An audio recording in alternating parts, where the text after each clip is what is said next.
بسم اللہ الرحمن الرحیم۔ آج کی ویڈیو میں خوش آمدید۔ ایک بادشاہ کا غلام گھوڑے پر سوار غرور کے عالم میں چلا آ رہا تھا۔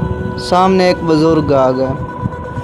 انہوں نے اس مغرور غلام سے کہا، یہ اکڑ خانی تو اچھی نہیں۔ غلام نے اور زیادہ اکڑ سے کہا، میں فلاں بادشاہ کا غلام ہوں اور وہ بادشاہ مجھ پر بہت بھروسہ کرتا ہے۔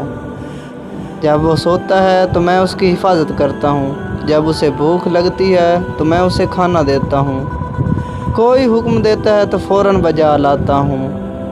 اس پر بزرگ نے پوچھا، اور جب تم سے کوئی غلطی ہو جاتی ہے؟ تو غلام نے جواب دیا، اس صورت میں مجھے کوڑے لگتے ہیں۔ اس پر بزرگ بولے، تب تم سے زیادہ مجھے اکڑنا چاہیے۔ غلام نے حیران ہو کر پوچھا، وہ کیسے؟ بزرگ بولے، میں ایسے بادشاہ کا غلام ہوں کہ جب میں بھوکا ہوتا ہوں تو وہ مجھے کھلاتا ہے، جب میں بیمار ہوتا ہوں وہ مجھے شفا دیتا ہے، جب میں پیاسا ہوتا ہوں تو وہ مجھے پانی پلاتا ہے، جب میں سوتا ہوں تو وہ ہر طرح میری حفاظت کرتا ہے، جب مجھ سے غلطی ہو جائے اور اس سے معافی مانگ لوں تو بغیر کوئی سزا دیے اپنی رحمت و مہربانی سے مجھے بخش دیتا ہے۔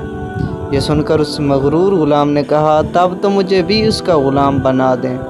بزرگ فوراً بولے، بس تو پھر اللہ کا ہو جا، ایسا مالک تمہیں کہیں نہیں ملے گا۔